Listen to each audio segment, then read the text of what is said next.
पावत बाबा जी का पत महिमायति न्यारी। ओम हरे हरे हरे महादेव। ते गुण स्वामी जी की आरती जो कोई नर गावे, भोले प्रेम सहित गावे। कहत शिवानंद स्वामी मन भजते हरि हरे स्वामी, मन वांछित फल पावे। ओम देव ओम हरे हरे हरे महादेव। ओम जलेन शीतलीकरणं पुष्पै देवादिवंदनं स्वात्मादिवंदनम् आरोग्यादिवंदनम् आरार्तिक्यं समर्पयामि श्री करौली शंकर महादेवाय नमः। अब आप सभी लोग आरती लें। आरती लेने के बाद एक आचमनी जल से हाथ धुलेंगे। हाथ धुलने के बाद हाथ में पुष्प लेकर के भगवान से क्षमा प्रार्थना मंत्र पुष्पांजलि करेंगे।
हाँ ठीक।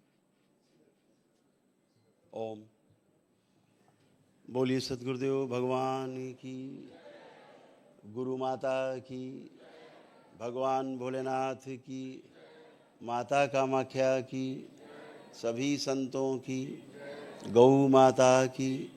बोलिए सच्चे दरबार की, करौली शंकर महादेव धाम की, गंगा मैया की। हर हर महादेव। खुश हो बेटा।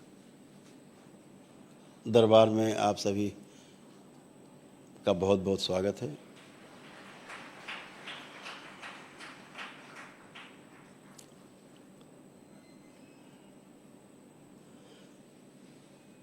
कल आपसे वार्ता काफ़ी हो ही गई थी।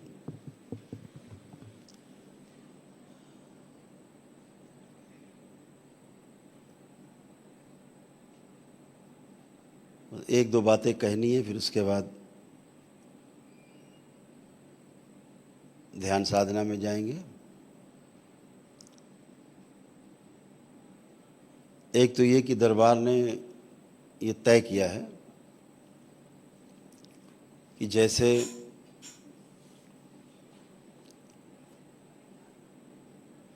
कल आप लोग अनुष्ठान में बैठे थे, तो जो भी तंत्र क्रिया योग में दीक्षित दरबार के बाबा के शिष्य हैं, सभी के लिए माह में कम से कम एक बार एक अनुष्ठान हुआ करेगा जो लाइव आप लोग उसमें जुड़ सकेंगे, पूरे देश में दुनिया में जहाँ जहाँ भी हैं तो उस अनुष्ठान से जुड़ पाया करेंगे। वो स्पेशली तंत्र क्रिया योग में दीक्षित आप लोगों के लिए ही वो अनुष्ठान होगा।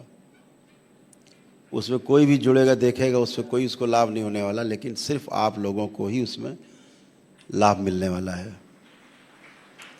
वो सिर्फ आप लोगों के लिए होगा। बाकी संकल्प अन्य लोगों के लिए होते ही हैं, जो दीक्षित भक्त हैं उनके लिए अलग से ये कार्यक्रम रहेगा।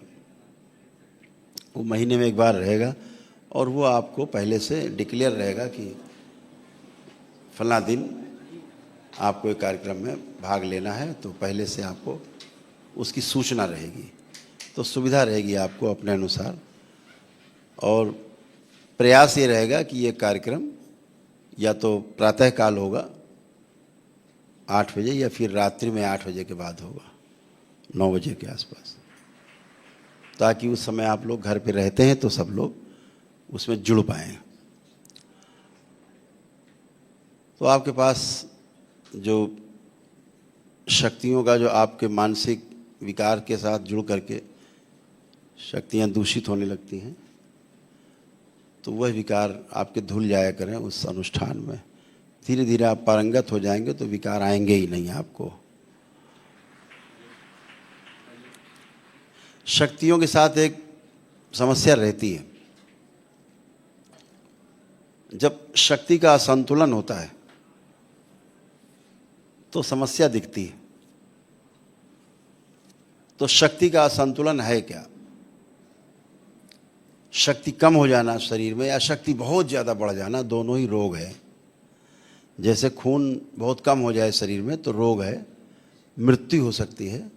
लेकिन अगर खून बढ़ जाए शरीर में ज़्यादा, हीमोग्लोबिन ज़्यादा बढ़ जाए तो कैंसर की श्रेणी में चला जाता है, तो वो भी रोग है।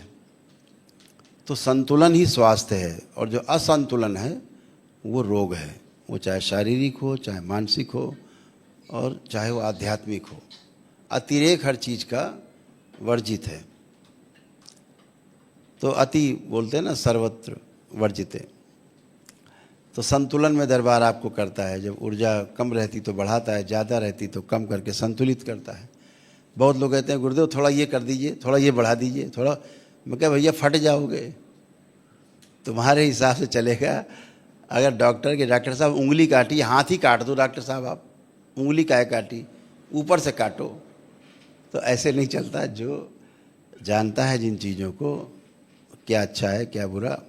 माँ भी खाने को देती, कहती नहीं ये खाओ, ज़्यादा मत खाओ, ताकतवर है लेकिन ज़्यादा मत खाओ, नहीं तो शरीर से बाहर फेंक देगा शरीर निकाल के, तो आपको पचेगा नहीं तो बाहर निकल जाएगा। तो उतना ही दिया जाए संतुलन में कि हमें पच जाए। दरबार भी उतनी शक्ति आपको देता है कि आपको पच जाए। जब अपच होती है तो आपको कष्ट दिखते हैं। क्या दिखते हैं? असंतुलित ऊर्जा। असंतुलित ऊर्जा कैसे होती है? हमारे मन से असंतुलन बनता है, क्योंकि मन संसार में घूमने वाला एक व्यवस्था का पार्ट है, सांसारिकता में ले जाता है। और जो आपकी आत्मा है वो आपको भौतिकता से दूर ले जाती है, यथार्थ दिखाती है। दोनों में अलग अलग व्यवस्था है। मन आखिरी पावदान है, आत्मा पहला पावदान है। आत्मा, बुद्धि, चित्त, वृत्ति, फिर मन। ऐसे जो 5 आयाम हैं, ये जो आर्बिट हैं 4 आर्बिट हैं केंद्र के साथ, 2, 8, 18, 32 के जो एटॉमिक आपका जो सर्किल है वो पूरा करते हैं, जो मॉलिक्यूल्स को संतुलित करते हैं। जीवन जैसे कहते हैं ना, एक अंश का परमाणु है, यानी केंद्र में 1 है, फिर अगले फर्स्ट आर्बिट में 2, फिर दूसरे आर्बिट में 8, तीसरे आर्बिट में 18 और चौथे आर्बिट में 32 जाके पूरा होता है। इसीलिए पूरा होता है, इसीलिए जीवन जो है, शरीर में रहने वाला जीवन कभी मरता नहीं है, टूटता नहीं। वो एटम कभी नहीं टूटता जो पूरा हो गया है। टूटते वो एटम्स हैं जो पूरे नहीं हुए हैं। जैसे शरीर है, इसके एटम कोई पूरे नहीं है। कोई भी आखिरी आर्बिट पूरा नहीं होता, 32 जहाँ पर है। तो जहाँ पूरा नहीं है वो टूटेगा जरूर, विध्वंस होगा उसका। तो शरीर का विध्वंस हो जाता है, फिर से सृजन होता है, फिर विध्वंस होता है, लेकिन जीवन का विध्वंस नहीं होता है क्योंकि उसका ऑर्बिट पूरा है। उस पूरे ऑर्बिट के कारण ही जीवन कभी मरता नहीं है। हाँ, महापुरुषों ने कहा कि जीवन कभी मरता नहीं, लेकिन नहीं, जीवन टूटता है, आत्मा कभी मरती नहीं है। जीवन में जो आत्मा है, आत्म तत्व है जो केंद्र में है, वो कभी नहीं टूटती। जीवन तो दरबार के देखे, मैं पहले खुद भ्रमित होता था जब मैंने जीवन को टूटते हुए देखा। तो मैंने तो सुना था अपने नागराज जी से कि जीवन कभी टूटता नहीं, जीवन अमर है, लेकिन मैंने जीवन को टूटते हुए देखा। फिर मैंने रोज वो बाबा ने करना सिखाया, तोड़ना सिखाया जीवन को। आपकी जीवन से बाकी चीज़ें, जो 5 चीज़ें हैं, आत्मा को छोड़ के बाकी तोड़ के अलग कर देने की व्यवस्था दरबार ने दी। तो दरबार इसीलिए बुद्धि, चित्त, वृत्ति और मन पे नियंत्रण कर लेता है, आपके गंदगी हटा करके नष्ट कर देता है, शुद्धि करता है। जो जीवन, बाहरी जीवन है जो आपको तंग करते हैं, वो ऊर्जा दरबार उनको क्षण में आत्म तत्व अलग करके उनकी बुद्धि, चित्त, वृत्ति और मन को नष्ट कर देता है। और वो फिर लाखों वर्षों के पीछे की चले जाते हैं, उसमें कभी कीड़े मकोड़े बनेंगे, फिर से पैदा होंगे और लाखों करोड़ों वर्ष लगेगा उनको मानव शरीर पाने में। तो वो दरबार तोड़ देता है। जैसे कार है, इंजन है, लेकिन 4 टायर निकाल लिए चारों, तो गाड़ी ये पड़ी हुई, इंजन घुर्र घुर्र स्टार्ट करते रहो, कहीं नहीं जाने वाला। आत्मा दृष्टा है, केवल देख रही, इधर उधर कर कुछ नहीं सकती क्योंकि शरीर नहीं है, तो कैसे करेगी? वो तो दृष्टा है, वो साक्षी है। तो जीवन टूटता है अलग अलग हिस्सों में, लेकिन आत्मा कभी टूटती नहीं है। आत्मा सदैव अमर है क्योंकि वो अमरता का पार्ट है, वो उसका पार्ट है जो है ही नहीं, वो शिव का पार्ट है। तो जो शिव का पार्ट है वो शव की तरह है, लेकिन होश पूर्वक है, होश में है। तो जैसे हमारे आपके बीच में स्पेस है, अभी हम आप एक दूसरे को देख पा रहे हैं। अगर हमारे और आपके बीच में ये स्पेस ना हो तो सब एक दूसरे में चिपक जाएंगे, तो कैसे देखोगे? एक पिंड बन जाएंगे तुरंत। तो हम और आप एक दूसरे को इसीलिए देख पा रहे हैं क्योंकि हमारे और आपके बीच में एक निश्चित और अच्छी दूरी बनी हुई है। अभी धरती और चंद्रमा के बीच की दूरी, चंद्रमा और सूरज के बीच की दूरी, बाकी सभी ग्रह, गोल, नक्षत्र, सबके बीच की दूरियां जो हैं वो एक निश्चित और अच्छी दूरी कायम है, इसलिए सब व्यवस्था में है। कोई चीज़ एक दूसरे को खींच नहीं रही है, एक दूसरे को तोड़ नहीं रही है, एक दूसरे को नष्ट नहीं कर रही, सबको एग्जिस्टेंस है, सारा सह अस्तित्व पर है, एक दूसरे को सपोर्ट कर रहे हैं सभी। तो जो सपोर्ट करते हैं, जैसे आपके शरीर के अंग हैं, एक दूसरे को सपोर्ट करते हैं। एक आँख दूसरी आँख को सपोर्ट कर रही है, एक नासा छिद्र दूसरे को सपोर्ट कर रहा है, कभी ये चलता है, कभी ये चलता है। मस्तिष्क शरीर को कंट्रोल कर रहा है, शरीर अपनी बात बता रहा है मस्तिष्क को कि मुझे ये कष्ट है, मस्तिष्क उस कष्ट को हटाने की कोशिश करता है, तमाम शरीर के रस रसायनों के द्वारा उत्पत्ति करके भेजता है वहाँ स्थान पे। तो ऐसे एक व्यवस्था बनी हुई है। अगर आपका हाथ ऐसे से आप उंगलियाँ कर रहे हैं तो इसलिए कर पा रहे हैं कि व्यवस्था है, क्योंकि इसके बीच में एक निश्चित और अच्छी दूरी हर पोर पोर में बनी हुई है, हर जगह एक निश्चित और अच्छी दूरी हर जगह बनी हुई है, इसलिए मूवमेंट हो रहा है। अगर ये निश्चित और अच्छी दूरी कम या ज़्यादा हो जाती है तो दर्द आने लगता है। कोई हाथ पकड़ के खींच दे तो अब निश्चित और अच्छी दूरी यहाँ से कम हो गई तो अब दर्द आ गया। तो इसी तरह से जब वो निश्चित और अच्छी दूरी, गांव के आदमी क्या करते हैं, ले जाते हैं, भाई पैर उखड़ गया है, हड्डी उखड़ गई है। तो गांव में हमारे सब बुजुर्ग ऐसे रहते हैं, आप जाओ, आपको बात करते करते आपको पैर घुमा देंगे टक से, आपको और बस फिर ठीक, आप कोई कष्ट नहीं, अब तो नहीं है। तो हड्डी बिठा दी उन्होंने, तो वो कहते हड्डी बिठा दी। तो ऐसे निश्चित और अच्छी दूरी कायम कर दी। तो जब भी निश्चित और अच्छी दूरी कम ज़्यादा होती है तो रोग दिखते हैं, कष्ट दिखते हैं। तो व्यवस्था में ऐसा ही सब बना हुआ है, तो कष्ट नहीं होते।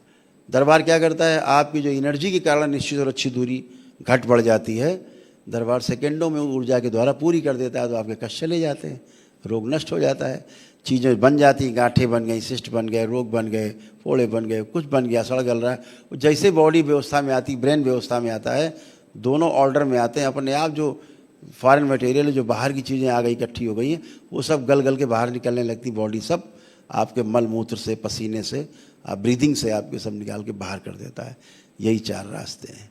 तो इस तरह से आप धीरे धीरे जब समझते जाएंगे, तो समझदारी से अपने शरीर को चलाते जाएंगे तो बहुत अच्छा रहता है।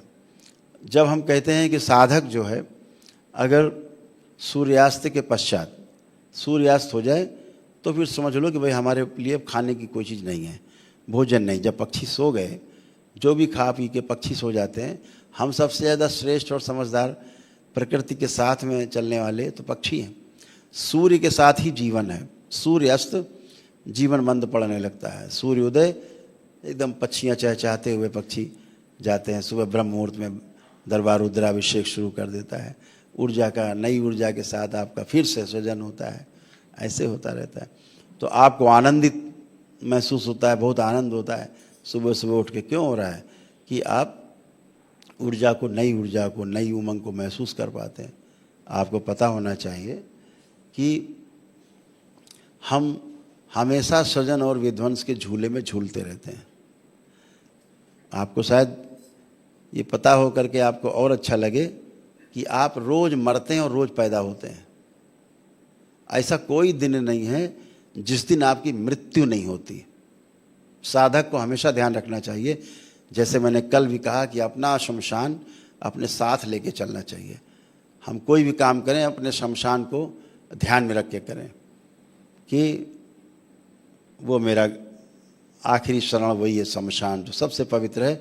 जब सब लोग साथ छोड़ देते हैं तो केवल शमशान ऐसा स्थान है जो आपको साथ देता है। घर वाले भी साथ छोड़ देते हैं, जल्दी निकालो बाहर, मिट्टी सड़ जाएगी, गल जाएगी, बदबू आएगी जल्दी। तो शमशान ही आपको, शिव का जो अखाड़ा है वही आपको रास्ता, जगह देता है, शरण देता है। तो रोज़ आपकी मृत्यु होती है, ये साधक को, हर साधक को ध्यान रखना चाहिए। रोज़ आपका नया जन्म होता है। जब आप बिस्तर पे सो जाते हो, ये आपकी छोटी मृत्यु है।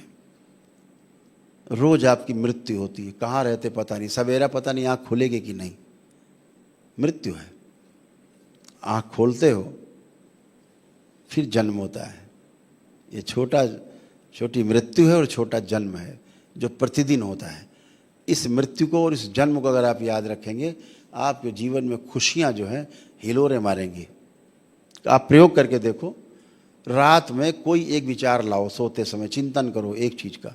जैसे बाबा माँ हैं, दरबार हैं, भोलेनाथ हैं, किसी का भी आप चिंतन करें। आप किसी का चिंतन करें, बच्चे के बारे में अगर चिंतन कर रहे हैं तो किसी के बारे में आप देखना।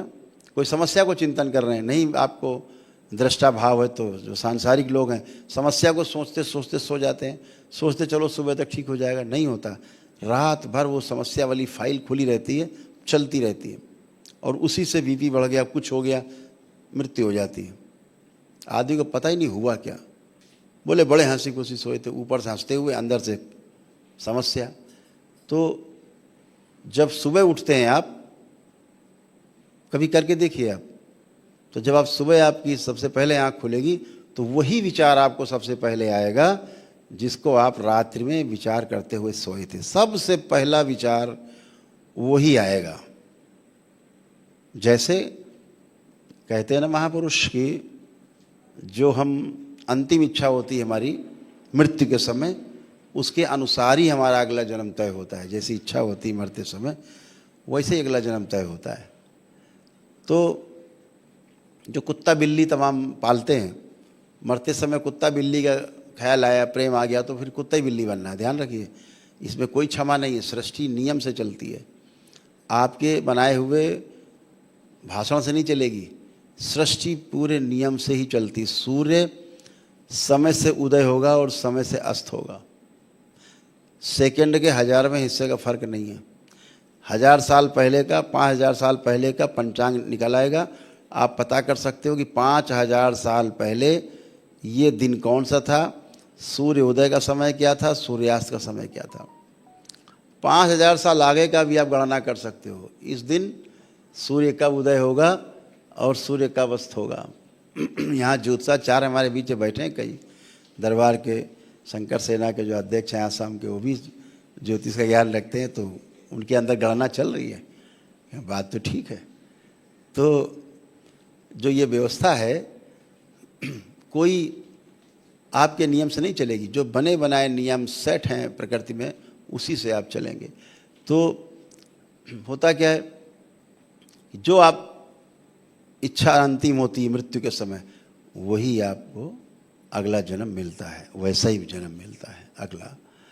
इसीलिए आप छोटा सा प्रयोग करके देखो, छोटी सी मृत्यु रात में, जो सोचते सोचते सोएंगे अंतिम इच्छा होगी, सुबह जब आँख खुलेगी तो जब आपका जन्म होगा तो वही इच्छा आपकी सबसे पहले आगे आएगी, वही विचार आएगा जो आप रात में सोचते सोचते सोए हैं। वो फाइल बंद नहीं हुई है, रात भर फाइल चलती रहती है। इसीलिए कहते हैं प्रभु का नाम स्मरण करते करते सोना चाहिए। तो रात भर स्मरण नाम का, आपका रोया रोया नाम स्मरण करता है। लोग सुनते हैं कि आप जब सो जाएं तो दरबार बता सकता है सोते में क्या विचार चल रहा है आपका। जैसे अभी आप एक व्यक्ति सो रहा हो, दरबार देख के बता देगा कि ये सोते में इसके स्वप्न कौन सा चल रहा है, ये कौन सा स्वप्न देख रहा है, ये कहाँ इसके विचार चल रहे हैं। और ये सब आप कर पाएंगे, धीरे धीरे आप सब कर पाएंगे, अभ्यास से होगा, सब अभ्यास से ही चलता है। सब जितना एक्सपीरियंस होता जाएगा आपको, बढ़ते जाएंगे आप, वो सब कुछ आप धीरे धीरे दरबार के नियम से जब आप चलते जाएंगे, सृष्टि के नियम जो है वही दरबार के नियम है। तो छोटे छोटे प्रयोग करके आप देख पाएंगे, आश्वस्ति आ जाएगी। इसीलिए आपने कभी सुना होगा, तमाम लोग ऐसे यहाँ बैठे हैं पुराने लोग, कि दादा हमारे थे या नाना थे, उन्होंने पहले बता दिया था 6 महीने पहले कि भैया हमारा अब शरीर छूटेगा, या फलां ने बता दिया था 1 सप्ताह बाद हमारा शरीर छूट जाएगा, या फलां थे उन्होंने कहा था भैया अब आज खा पी लें, आज हम अब चल रहे हैं, हमारा शरीर छूटेगा। हंसते बोलते लेटे और शरीर छूट गया। ये कैसे होता था? ये कोई चमत्कार नहीं है, ये बिल्कुल शुद्ध जैसे शीशा होता है, आईना होता है, ऐसे मन साफ, चित्त एकदम साफ, हाँ, वृत्ति एकदम शुद्ध है ना, बुद्धि जो है वो विवेकपूर्ण है, तो हर चीज़ साफ साफ दिखती है। जैसे क्यों दिखता है कि 6 महीने पहले ही पता लग जाता शरीर छूट जाएगा, वो महामृत्यु है, वो चिर निद्रा है। ये निद्रा है जो रोज़ आप सोते हैं, वो चिर निद्रा है। तो क्या होता है, जैसे आप जान जाते हैं शाम हो गई, रात हो गई, हमसे वार्ता कर रहे हैं, तो खैर दरबार में तो सुस्ती नहीं आती, लेकिन वैसे आप कहीं भी आप बैठे हैं तो आपको सुस्ती आने लगेगी, लगेगा निद्रा आ रही है, फिर आप कहोगे हम चल रहे भाई, नींद आ रही है। आपको नींद आई नहीं है, लेकिन आपको पता लग गया कि निद्रा आ रही है, आने वाली। ऐसे ही जो महामृत्यु है, जो योगी होता है, जो ध्यान साधना में उसका बिल्कुल सब शुद्धिकरण रहता है, वो जान जाता है कि मेरा शरीर छूटने का समय आ गया। 6 महीने पहले जान जाता है, ठीक 6 महीने पहले क्लिक हो जाता है, अब शरीर छूटने का समय आ गया। तो महामृत्यु है, महानिद्रा है वो। तो जैसे रोज पता लगता है कि निद्रा आने वाली है, ऐसे ही मृत्यु आने वाली है, ये पूरा एहसास हो जाता है। तो तमाम इसमें अकाल मृत्यु भी होती है। दरबार उन अकाल मृत्यु को काटता है, हटाता है। बाबा के शिष्यों की, भक्तों की रक्षा करता है दरबार, आप सबको, आपके परिवार की रक्षा करता है। लेकिन जब वो समय पूरा होता है, वो कांटा एकदम फाइनल वाला, तो फिर हरिहर होता है और हंसते मुस्कुराते गीत गाते हुए उत्सव मनाते हुए शरीर छूटता है और फिर 84 लाख योनियों के जन्म मरण के बंधन से टूटता है। यही व्यवस्था है। तो छोटी छोटी चीज़ें आपको ध्यान रखनी है जो आपके काम आने वाली हैं, समझदारी का आपको विकसित करेंगी। और निश्चित रूप से आप लोग जिस पथ पर हैं वो बहुत आपका सधा हुआ पथ है। आपने एक ऐसे पथ को चुना है जिसके लिए आपका जन्म हुआ है। आप बहुत भाग्यशाली हैं, परम सौभाग्यशाली हैं कि आपको बाबा और माँ का प्यार मिला, दरबार मिला, जो आपको पग पग पर आपके साथ है, हमेशा साथ है। तो एक छोटे से ध्यान साधना करेंगे, उसके बाद फिर आपसे शेष वार्ता साधना के पश्चात होगी। सभी लोग अपने अपने, जैसे कल बताया गया था कि रीढ़ की हड्डी सीधी, जब भी बैठना है पलथी लगा लें या पद्मासन, सिद्धासन, जो भी आपको उचित हो उस सुखासन में बैठ के कर सकते हैं आराम से, कोई दिक्कत नहीं। पलथी लगा ली, केवल वज्रासन में नहीं बैठना है बस। वज्रासन हमारे वैदिक, हमारे सनातन धर्म में उस पर बैठ के साधना करना वर्जित है। वो आसन का बड़ा महत्व है, हमेशा ध्यान रखो, आसन का विशेष महत्व है। यहाँ चूँकि दरबार में सब बच्चे हमसे जुड़े हुए हैं, इनमें जैसी एनर्जी इनके आसपास होती है, इनके आसन वैसे ही लग जाते हैं। अभी मैं आपको सब प्रयोग करके, आप लोग सब प्रयोग में आएंगे हमारे साथ, जब आगे बढ़ेंगे 21 लेवल क्रॉस करेंगे, तो जब 1 वर्ष आपका जो आपका चुनाव होगा कि हमें रह करके पूरा समझना है, तो जो समय लगाएंगे आप 1 वर्ष 2 वर्ष जो भी, तो आपको सब समझ में आएगा। ये बच्चे तो हमारे साथ रहते हैं, सब बैठे हैं हमारे आसपास, बाहर बैठे हैं, तो जिस तरह की एनर्जी आसपास इनके होती है उसी तरह से इनके आसन अपने आप लग जाते हैं। ये रोक नहीं सकते अपने आप को, आसन वैसे ही लग जाएगा, अपने आप लग जाएगा, पैर के, हाथ के, चेहरे के, अपने आप। हर एनर्जी का अपना अलग अलग आसन होता है। तो जो दूसरे मजहब के लोग हैं वो वज्रासन का प्रयोग करते हैं, वर्जित है हमारे, वो ठीक नहीं है, वो दूसरे कारण में प्रयोग होता है। वज्रासन केवल भोजन के बाद किया जाने वाला आसन है। एक ही आसन ऐसा है जो भोजन करने के तुरंत बाद किया जा सकता है, और कोई आसन नहीं है।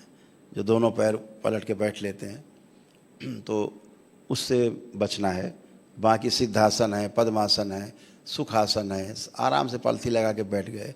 नहीं कर पा रहे घर में बैठ के, लेट के साधना कर सकते हैं। लेट के करने में एक ही खतरा रहता है कि आप निद्रा में जा सकते हैं, खतरा है थोड़ा। आप लेटे और ध्यान करते करते इधर की जगह इधर चले गए, निद्रा में चले गए, तो वही वाला बिंदु ध्यान रखना है भाई, निद्रा, बचे रहना है, बचे रहना है, बचे रहना है, होश होश होश, ध्यान में चले। तो जैसे निद्रा में चले जाते हैं, कब चले जाते हैं पता नहीं, ऐसे ध्यान में भी चले जाते हैं, पता नहीं लगता कब चले जाते हैं। तो ना निद्रा ला सकते हैं आप, ना ध्यान घटित कर सकते हैं। ध्यान ला नहीं सकते क्योंकि ध्यान क्रिया नहीं है, निद्रा कोई क्रिया नहीं है, निद्रा घटना है, ध्यान एक घटना है, ये घटित होती है, आप इसको कर नहीं सकते। तो हर चीज़ के बारे में आप जब थोड़ा थोड़ा चीज़ें समझेंगे तो आपको बहुत आनंद आने वाला है।